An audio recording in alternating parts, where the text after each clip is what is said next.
Hi everybody, thank you for joining me today. So today's video, I'm not going to do a whole lot of talking on it, and though it is listed under a technique only because we're doing watercoloring, I already have stamped and prepped my paper. Basically I stamped in VersaFine black onyx ink so that way I could watercolor with this and it won't spread or move around.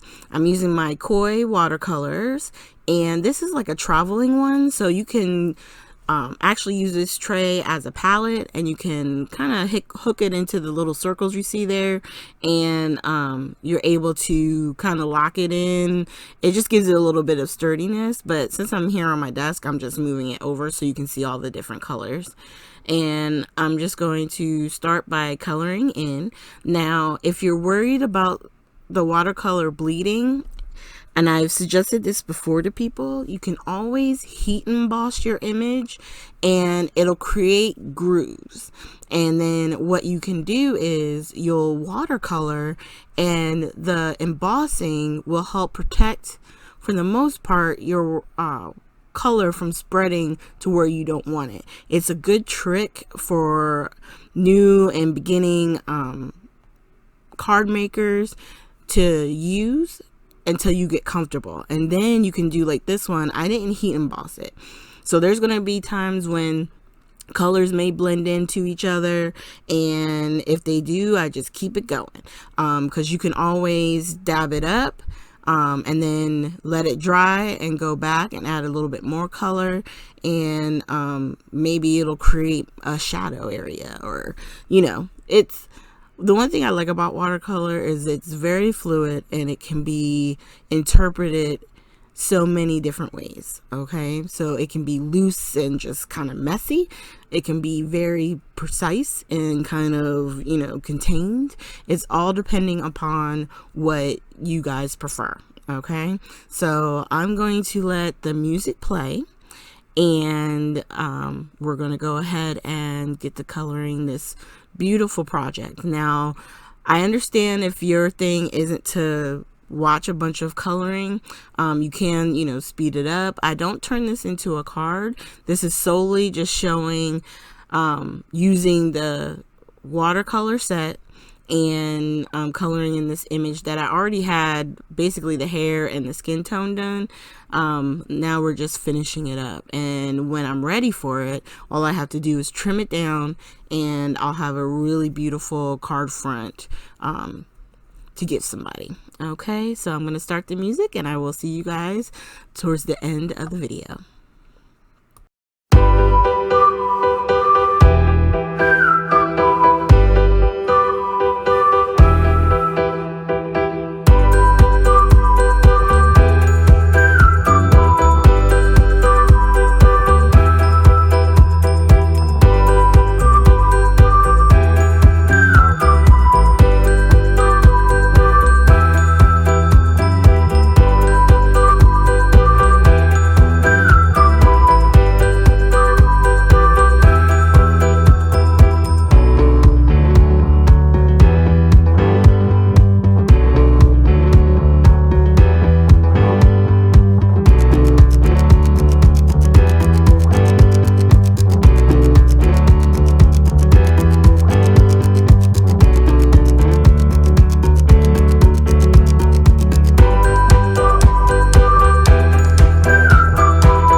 Okay, as we come back in, I'm finishing up the they almost look like little bubbles, so I colored these in blue. And as I was coloring them in, I was just thinking like, you know what, instead of worrying about doing the background, let me get some of the color, add a little bit more water, and I'll just do a couple of splatters and call it a day. So it'll kind of add to those, you know, the same feel that they were making within the stamp itself, and just they're, you know, a little bit finer. And you can use less water and, you know, put more pigment on the brush, and then just hit it with a tool, so that way it'll actually splatter. For me, I really didn't care if it did all that. I just wanted to have a little bit, especially towards the bottom, colored in a little bit, you know, of like an eyeshadow kind of. And then on the flowers that I wanted to keep, I was going to keep them kind of white, but I figured, you know what, I'm just going to color them a little bit, just so that way it's not so stark. But they're the only two flowers like that on this basically stamp. And we're just going to clean off the brush, and I believe that is it.